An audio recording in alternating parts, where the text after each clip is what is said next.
Bonsoir à toutes et à tous, il est 22 h, merci de nous rejoindre pour suivre cette édition de la soirée au sommaire de l'actualité. Inauguration du nouveau siège de l'ambassade de Djibouti à Paris par le chef de l'État et cette réunion de suivi sur les actions du gouvernement pour le développement social initiée par le chef de l'État et présidée ce matin par le Premier ministre Abdelkader Kamel Mohamed. Escalade de violence entre les résistants palestiniens et l'occupant israélien dans l'actualité internationale. Voilà pour le sommaire, merci si vous nous rejoignez sur Télé Djibouti. Après sa participation hier aux célébrations du centenaire de l'armistice marquant la fin de la Grande Guerre, le président de la République a participé aujourd'hui à une importante cérémonie organisée à l'ambassade de Djibouti à Paris à l'occasion de l'inauguration des locaux de la chancellerie entièrement rénovés et remis à neuf. La cérémonie a été l'occasion d'un grand rassemblement de toute la diaspora djiboutienne installée en Europe. La fête a commencé avant même l'arrivée du couple présidentiel. Sur le lieu, une ambiance très festive a régné dans la grande salle où des chants et des danses étaient présentés en l'honneur du chef de l'État. Eh bien, le président de la République, accompagné de la première dame, sont arrivés sur le lieu où ils ont été ovationnés par une foule venue en masse pour les acclamer.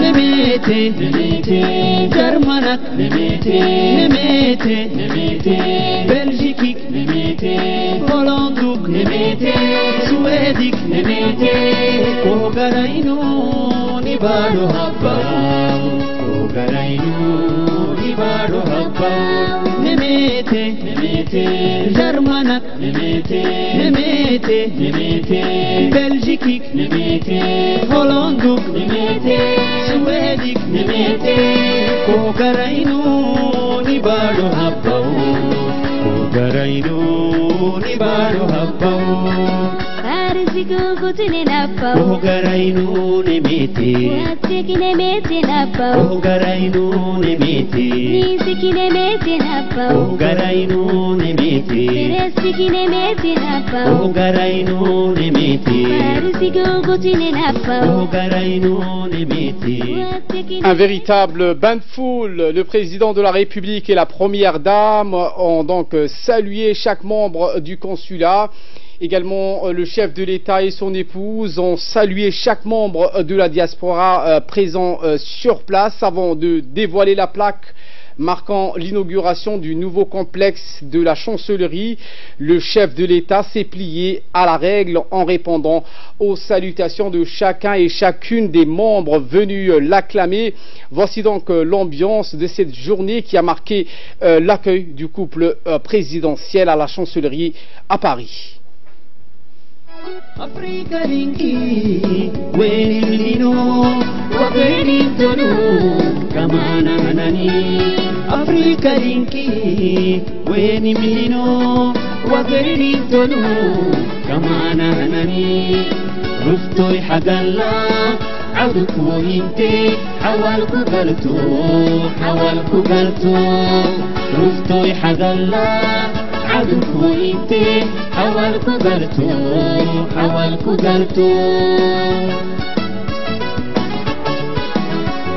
نميتي نميتي جرمانك نميتي نميتي نميتي بلجيكيك نميتي هولندوك نميتي سويديك نميتي كوغاراينو نبالو هباو كوغاراينو نبالو هباو نميتي نميتي جرمانك نميتي نميتي نميتي بلجيكيك نميتي هولندوك نميتي سويديك نميتي كوغاراينو نبالو هباو كوغاراينو نبالو هباو Farsiku kutune nabba Ugarainu nemete Uhatteki nemete nabba Ugarainu nemete Nisiki nemete nabba Ugarainu nemete Verestiki nemete nabba Ugarainu nemete Farsiku kutune nabba Ugarainu nemete Uhatteki nemete nabba Ugarainu nemete Nisiki nemete nabba Ugarainu nemete Verestiki nemete nabba Ugarainu nemete Niyok nemete nabba Unabba Ugarainu nibado habba Ugarainu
Voilà pour ce qui est ce bain de foule du couple présidentiel ou la diaspora djiboutienne installée en Europe sont venus donc en masse pour les acclamer. Le chef de l'État donc a tenu un discours où il a salué l'accueil qui lui a été réservé à lui et à sa délégation. Il s'est dit profondément ému et touché par l'accueil de la diaspora djiboutienne installée en Europe. Le numéro 1 djiboutien a parlé également de la raison de sa visite en France. Il a indiqué que nous sommes liés à la France de par notre histoire. Voici les propos du président de la République.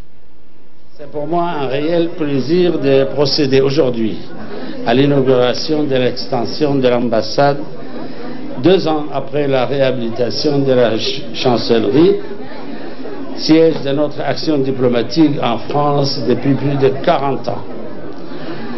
En effet, notre pays a acquis cette ambassade à Paris au début des années 80. Il ne faut pas oublier que c'est la première ambassade en Europe de Djibouti. Dans le cadre d'une politique visant à l'appropriation de nos moyens diplomatiques, après la rénovation de la chancellerie vers l'année 2016, il a été décidé de renforcer les capacités de notre ambassade en transformant l'espace vide adjacent à ce magnifique bâtiment classé que nous voyons aujourd'hui.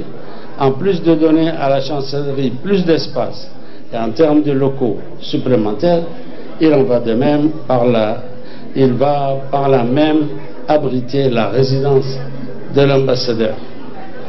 Avec ce bâtiment, l'ambassade de Djibouti s'est dotée de moyens à la hauteur de sa mission pour renforcer davantage les relations très étroites que nous partageons déjà avec la France, un de nos plus anciens et nos plus importants partenaires. Cette réhabilitation s'inscrit aussi dans une politique d'être propriétaire de nos chancelleries.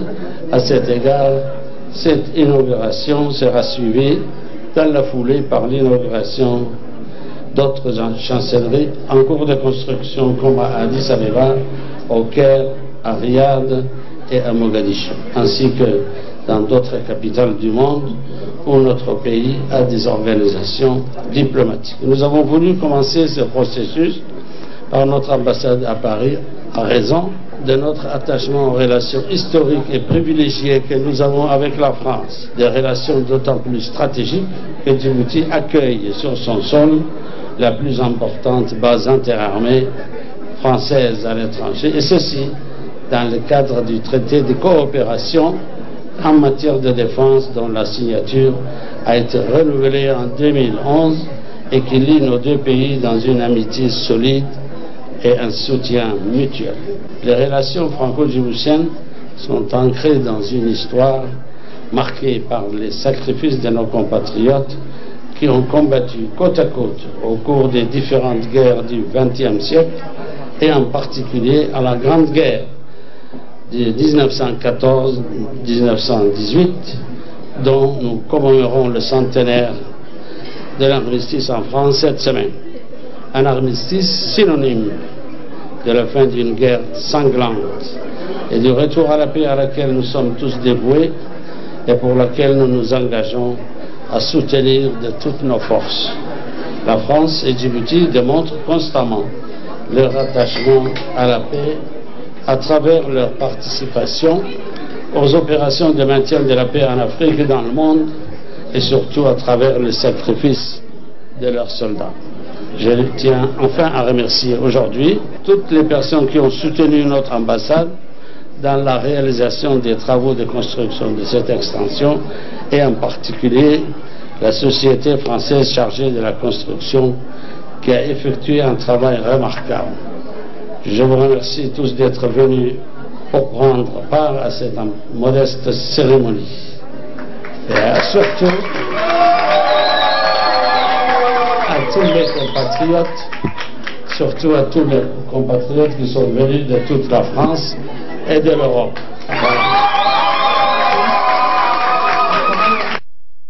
Et dans une interview accordée à notre confrère Mohamed Dahir, le président Guelleh a loué l'accueil qui lui a été réservé à lui et à sa délégation. Un accueil sans commune mesure, a qualifié le président Guelleh, remerciant la diaspora djiboutienne qui, a-t-il dit, s'est déplacée même depuis des pays scandinaves pour certains. J'ai tenu, a-t-il indiqué, leur exprimer toute ma gratitude en ce qui concerne son séjour à Paris. Le président de la République a précisé que la France est un pays dont nous partageons beaucoup et ce, depuis plus d'un siècle, raison pour laquelle nous partageons tous les jalonnements de l'histoire qu'a connue, comme la Grande Guerre de 14-18 où 7 millions de Français ont péri. Il faut compter, a précisé le président de la République, des milliers des nôtres qui se sont sacrifiés pour la France au même titre que d'autres venus de toute l'Afrique. C'est la raison de ma présence à la célébration du centenaire pour honorer la mémoire de ces combattants. Je vous le disais en titre, sous la présidence du Premier ministre Abdelkader Kamil Mohamed a eu lieu hier une réunion thématique portant sur la politique de développement social. La réunion qui s'est déroulée dans la salle de conférence de la primature a réuni des membres du gouvernement, parmi lesquels le ministre de l'Agriculture, la ministre de la Femme et de la Famille, le ministre de la Santé, le ministre de la Culture et des Biens WAF, ainsi que la secrétaire d'État aux Affaires sociales et le secrétaire général du gouvernement. Le secrétaire général du ministère de l'Éducation et plusieurs hauts cadres des départements ministériels cités furent conviés à cette importante réunion. C'est toujours dans le cadre de la série des réunions thématiques sectorielles organisées sous la présidence du Premier ministre, coordinateur principal de l'action gouvernementale, que se situe la réunion d'aujourd'hui dans la conception et paradigme qui anime la politique publique du président Guelleh, qui vont se pencher cette fois-ci sur la politique axée sur l'amélioration de la gouvernance de la politique sociale. Lors de la réunion sous l'égide du chef de l'État, le 4 avril dernier, le développement social et l'accès aux services sociaux de base pour tous était à l'ordre du jour. Ne laisser personne en marge de la société fut le leitmotiv du président Guelleh face à la persistance de la pauvreté malgré une croissance économique tangible. Un rappel surtout inscrit dans la feuille de route du président pour combattre la pauvreté. Dans son mot d'introduction, le Premier ministre a rappelé cet impératif en faisant savoir que l'inventeur des réalisations conséquentes de notre pays en matière sociale a été établi et que nous avons également analysé les déficits sociaux persistants ainsi que leurs causes et conséquences. Le développement social et l'accès pour tous les services sociaux de base. Lors de la réunion du 4 avril dernier, nous avons établi l'inventaire des réalisations conséquentes de notre pays en matière sociale et nous avons également analysé les déficits sociaux persistants ainsi que leurs causes et conséquences. Je n'attends pas de cette réunion une présentation de vos rapports d'activité. Ce n'est pas ça qui est demandé. Parce que la plupart des institutions m'ont présenté officiellement le rapport annuel. Je les ai déjà avec moi. Non. Mais j'attends de vous une stratégie de développement social dans sa dimension globale, cohérente, participative et surtout inclusive. Comme vous le savez, nous ne pouvons pas aujourd'hui se vanter de disposer de mécanismes efficaces si vos actions et vos activités ne sont pas coordonnées et surtout ordonnées. Il faut à la fin de cette réunion que vous me sortiez des orientations d'harmonisation des actions que vous allez mener ensemble afin que les résultats soient palpables, car il faudrait tirer des enseignements des expériences que nous avons eues pour mieux préparer l'avenir. La secrétaire d'État aux Affaires sociales revient pour nous sur le tenor de cette réunion. Elle s'est exprimée en ces termes. Cette thématique a permis de mettre autour de la table plusieurs départements sectoriels qui sont de façon spécifique, travaillent de façon spécifique au développement social et aux services sociaux de base. Les points de discussion étaient surtout pour pouvoir mettre l'accent sur le suivi et l'évaluation de l'ensemble des interventions du gouvernement qui vont vers un développement social, vers la lutte contre la pauvreté, vers l'amélioration des services sociaux.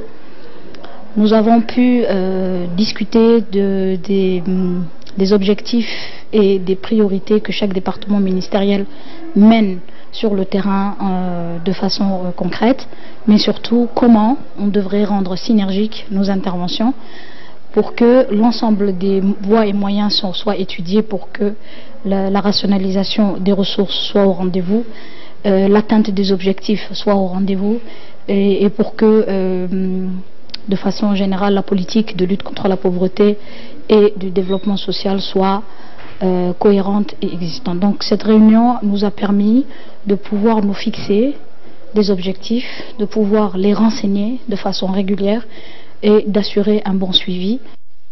Autre actualité de ce 22h, le ministère de la Femme et de la Famille en étroite collaboration avec la Banque mondiale a ce matin lancé le programme Wi-Fi, initiative de financement des femmes entrepreneurs au Sheraton Hotel. Cette initiative nommée l'initiative de financement en faveur des femmes entrepreneurs est un mécanisme de financement de 325 millions de dollars censé mobiliser 1 milliard de dollars par effet de levier auprès d'institutions financières internationales et de banques commerciales afin d'améliorer l'accès au capital, apporter une assistance technique et investir dans des projets et programmes de soutien aux femmes et aux PME féminines à Djibouti. Ce nouveau dispositif présente une occasion unique de mettre les secteurs publics et privés à contribution pour ouvrir de nouveaux horizons aux entrepreneuses et aux entreprises appartenant aux femmes djiboutiennes. La cérémonie de lancement a vu la participation, outre de la ministre de la Femme et de la Famille, plusieurs membres du gouvernement, dont le ministre de l'Économie et des Finances chargé de l'Industrie, Ilyas Moussa Dawale, le ministre de la Communication chargé des Postes et des Télécommunications, Abdi Soussougué, le représentant de la Banque mondiale à Djibouti, Atoussek, et enfin le directeur exécutif de Smart Africa, Mamadou Touré, et plusieurs femmes entrepreneurs djiboutiennes. Le ministre de l'Économie et des Finances, Ilyas Moussa Dawale, a indiqué que la femme participe activement à la vie économique avec d'immenses retombées positives au niveau familial, local et national. Les femmes apportent à leur famille, leur communauté et plus généralement à la société, a-t-il précisé. On a voulu donc que cet événement soit l'occasion pour lancer l'initiative qu'on appelle WEFI de façon plus résumée, Women Entrepreneurship Initiative, Finance Initiative. Ce n'est une initiative qui est destinée principalement à la région MENA, c'est-à-dire Moyen-Orient, North Africa, parce que dans cette région, on a constaté que le rôle de la femme dans l'entrepreneuriat était un peu en décalage par rapport à d'autres. Vous constaterez que dans la région MENA, c'est des pays qui sont plutôt arabophones et principalement musulmans. Or, on sait que également, par ailleurs, à Djibouti et dans cette région, les femmes étaient beaucoup plus actives et sont toujours plus actives dans le commerce. Nos mères ont, pour la grande partie, été des chercharis. Et moi, je fais partie de ceux qui ont été, qui ont eu donc comme mère une cherchari. Donc, ce n'est pas nouveau pour nous. Il y a beaucoup de choses faites à Djibouti. Il y a plusieurs organisations, y compris Femcom à Djibouti, y compris d'autres initiatives au niveau de l'UNFD et également au niveau du ministère de la Femme pour aider les femmes djiboutiennes à entreprendre davantage. J'ai tendance à penser que le rôle de la femme dans l'entrepreneuriat reste encore limité dans sa dimension moderne aujourd'hui. Ce n'est pas les chercheries. Nos mamans ont fait beaucoup, mais on veut voir maintenant des leaders au niveau national, au niveau régional et au niveau international. De son côté, la ministre de la Femme et de la Famille, Mme Moumina Hamad Hassan, a martelé que les femmes des pays de l'Afrique ont en général beaucoup de mal à démarrer ou développer une activité avec ce nouveau dispositif. C'est l'occasion d'ouvrir de nouveaux horizons aux entrepreneuses et aux entreprises appartenant aux femmes djiboutiennes. Nous, ce que nous faisons, quand je parle de nous, je parle du gouvernement et en particulier du secrétariat d'État aux affaires sociales et du ministère de la Femme et de la Famille, nous appuyons les associations à renforcer leurs compétences. Nous sommes partis un peu plus loin parce que vous savez, une association ne peut pas vendre des produits. Nous avons demandé à ces associations de se regrouper en coopératives. Et une fois qu'on les a transformées, on les a du moins emmenées à être sous une forme de coopérative afin de liquider les produits qu'elles font, nous sommes en train de travailler avec l'Union nationale des femmes djiboutiennes et le secrétariat d'État aux affaires sociales à renforcer les compétences, travailler sur tout ce qui est finition du travail qu'elles produisent et surtout des nouveautés, des designs. Nous avons fait appel à des organisations et des institutions professionnelles étrangères, internationales, pour que ces produits-là, confectionnés par les femmes djiboutiennes, soient des produits bien finis et des produits diversifiés. Parce que la diversité manquait dans nos produits. Quand on voyait nos produits artisanaux, ça restait les mêmes et le design n'était pas forcément attractif. Ça correspondait à une époque, ça correspondait à notre culture, à notre histoire, mais on leur a demandé quand même, si elles veulent voir ces produits liquidés, il fallait qu'elles puissent épouser et empiéter le pas pour que ces produits puissent être vendus déjà aux étrangers et puis voir la possibilité de les vendre à l'étranger. Autre atelier du ministère de la Promotion de la Femme et de la Famille en collaboration avec l'UNFD et le FUNIAB cette fois. Un atelier sur la prise en charge de la violence basée sur le genre, y compris les MGF, les mutilations génitales féminines.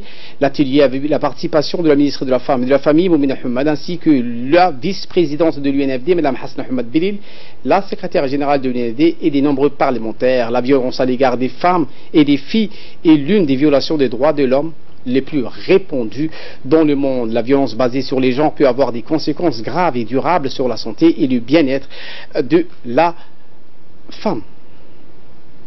Nous devons, en tant que partie prenante dans la lutte contre les violences basées sur le genre, y compris les mutilations génitales féminines, nous engager ensemble à garantir une prise en charge rapide et complète répondant aux besoins de la victime dès le premier point de contact.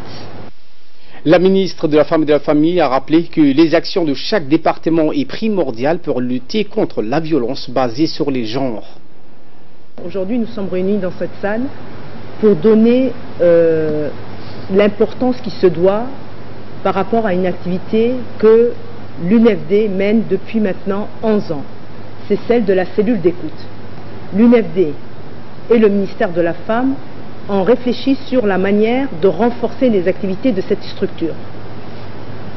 Un protocole d'accord afin de mettre autour de la table toutes les parties prenantes pour cette cause, à coordonner leur action et à travailler ensemble, a été rédigé, élaboré, adopté et aujourd'hui signé par 5 ministères en étroite collaboration. Ce protocole a été signé par 5 ministères avec l'UNFD. Qui sont ces ministères? Le ministère de la Santé, le ministère de la Justice, le ministère de l'Intérieur, le ministère de la Défense et le ministère de la Femme. Vous voyez, c'est quand même des ministères régaliens et des ministères très importants. En bref et en image, avec cette réception du ministre de la Défense chargé des relations avec le Parlement, Ali Hassan Bahdan, qui a reçu dans son cabinet une délégation somalilandaise conduite par le maire de la ville de Hargeisa, Abdurrahman Mohamed Aïdid, accompagné par le maire de la ville de Djibouti, Mme Fatouma Awali Ousmane. L'entretien a vu également la participation de M. Hussein Omar, qui est le représentant auprès de la Somalilande à Djibouti. Les discussions ont porté sur les relations bilatérales existantes entre nos deux pays frères. Après donc la délégation somalilandaise, le ministre de la Défense chargé des relations avec le Parlement a reçu le maire de la ville sainte de Quds, M. Mazin Al-Machalid, qui a été introduit auprès du ministre par le maire de la ville de Djibouti, Fatouma Awali Ousmane. Les discussions ont porté également sur les relations bilatérales qui existent entre nos deux pays frères.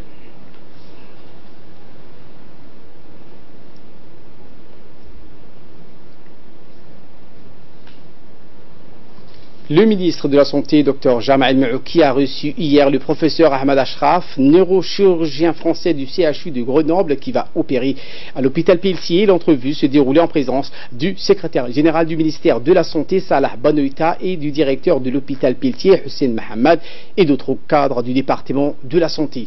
Le professeur Ashraf est le chef de l'unité de neurochirurgie de Grenoble en France, se trouve actuellement à Djibouti dans le cadre d'un partenariat médical entre Djibouti et la France. Il va assister le service de neurochirurgie de l'hôpital Pelletier conduit par le docteur Dianka. Docteur Dianka, qui est neurochirurgien à Djibouti. Et donc on a un projet d'opérer quelques patients et puis voir un certain nombre de patients en consultation.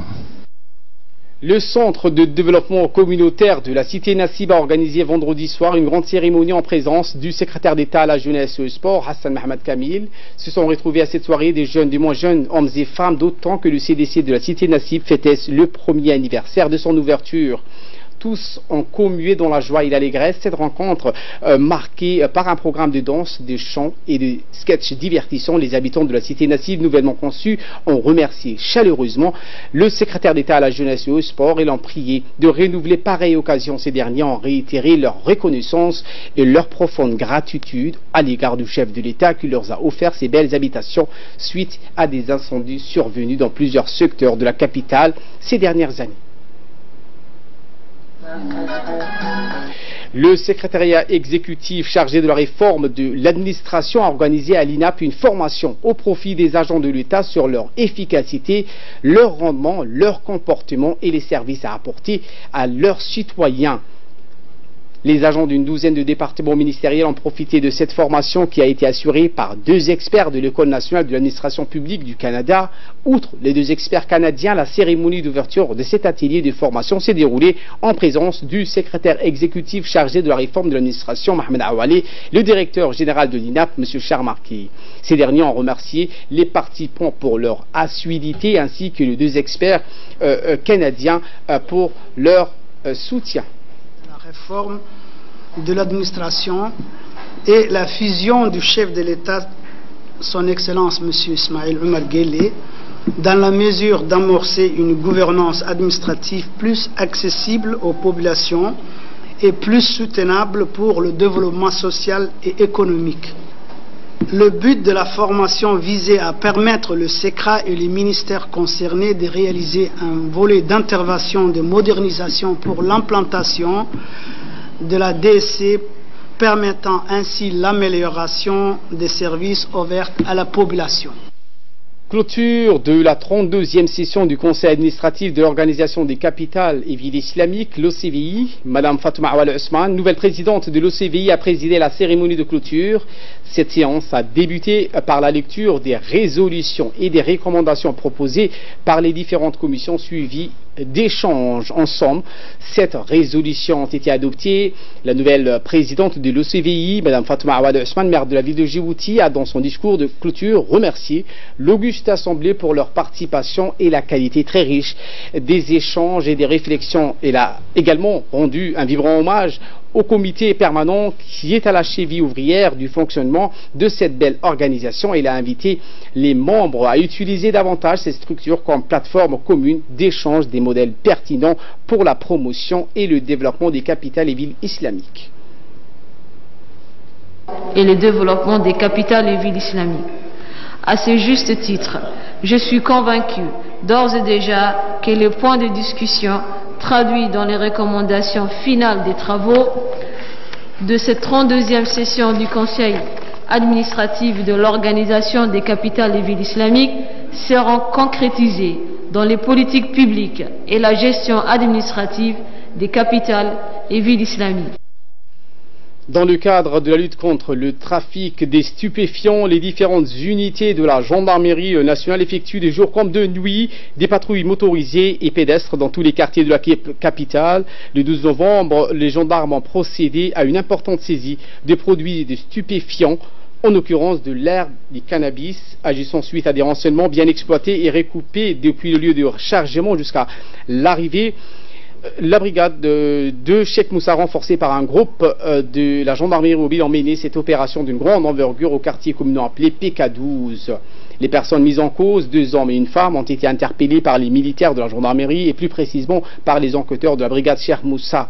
Au cours des perquisitions, il a été découvert dans une cachette 3 sacs contenant au total 20 kg d'herbe de cannabis composée de 200 tasses destinées à la vente.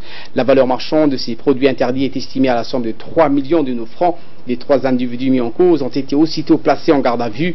À l'issue de l'enquête, toutes les personnes impliquées dans cette affaire seront présentées devant la justice pour détention, cession et acquisition des produits stupéfiants. Par ailleurs, le haut commandement de la gendarmerie informe à la population que les gendarmes ne ménageront aucun effort de jour comme de nuit en vue de lutter contre ce fléau afin qu'il ne puisse pas prendre d'ampleur. Nécrologie pour clore l'actualité nationale, c'est avec effroi et tristesse que nous avons appris avec consternation le décès hier du commandant Hamza Haïdara Moussa, survenu le dimanche 11 novembre, né le 26 juin 1977, jour d'indépendance de notre cher pays, à Andaba, dans le district de Tajoura. Le défunt Hamza était un jeune officier supérieur dynamique et plein d'enthousiasme. Le défunt Hamza Haïdara avait intégré les forces armées djiboutiennes en 2000. Il est passé successivement au grade de sous-lieutenant le 22 novembre 2004, puis au grade de capitaine en 2012 et enfin au grade de commandant le 1er juillet 2018. Le défunt a été décoré à la médaille de défense du territoire en 2011 et d'une lettre de félicitations, reconnaissance du travail assidu entrepris lors de la conduite d'un stage de CT1, certificat technique de 1er degré en artillerie. Le défunt Hamza laisse derrière lui une veuve et 4 enfants. Nous prions le Tout-Puissant de l'accueillir dans son paradis. Inna lillahi wa inna ilayhi raji'un. Et de là, nous passons aux nouvelles à travers le monde avec Hussein Aoulet. Bonsoir Hussein. Bonsoir Ali. Et nous commençons au Yémen où une accalmie apparente a eu lieu à Hodeida. Londres évoque des pourparlers ce mois-ci. Oui, donc effectivement, Ali, d'intenses efforts diplomatiques et donc qui semblent avoir favorisé une accalmie au Yémen où la coalition sous commandement saoudien a accepté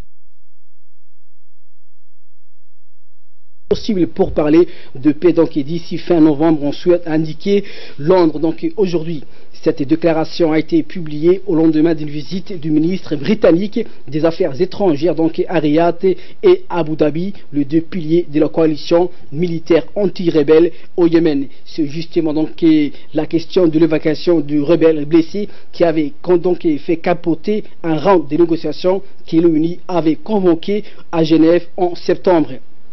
Londres estime que l'évacuation autorisée par la coalition à des conditions agréées était un développement majeur qui s'inscrit dans les cadres de mesures de confiance susceptibles de permettre le début des pourparlers politiques en Suède donc d'ici fin novembre. Et nous enchaînons avec cette escalade des violences au Gaza entre les résistants palestiniens et l'occupant israélien. Oui, donc effectivement, depuis donc hier, l'armée donc israélienne donc a lourdement riposté donc à des centaines de tirs, des roquettes donc faisant craindre donc une escalade de la violence. La plus sévère confrontation entre Israël et le groupe armé palestinien de Gaza depuis le conflit de 2014 s'est prolongée dans la nuit de lundi à mardi, donc rapprochant davantage les deux camps d'une nouvelle guerre malgré les efforts internationaux pour donc l'empêcher. Au moins 7 Palestiniens ont été tués au moins des 24 heures. Les deux derniers en date donc ce matin par la riposte israélienne aux centaines de roquettes en provenance de Gaza qui ont fait un mort et des dizaines de blessés en territoire israélien. L'homme tué en Israël est un Palestinien en séjour régulier selon donc le service de sécurité israélien. Des dizaines de milliers d'Israéliens d'Akelan et d'autres localités proches de l'enclave ont passé la nuit au rythme ininterrompu des sirènes, les précipitant vers les abris où ils est maintenant. Merci Hussein pour ces éclairages et merci à vous de nous avoir suivis. Très bon suivi des programmes sur Télé Djibouti.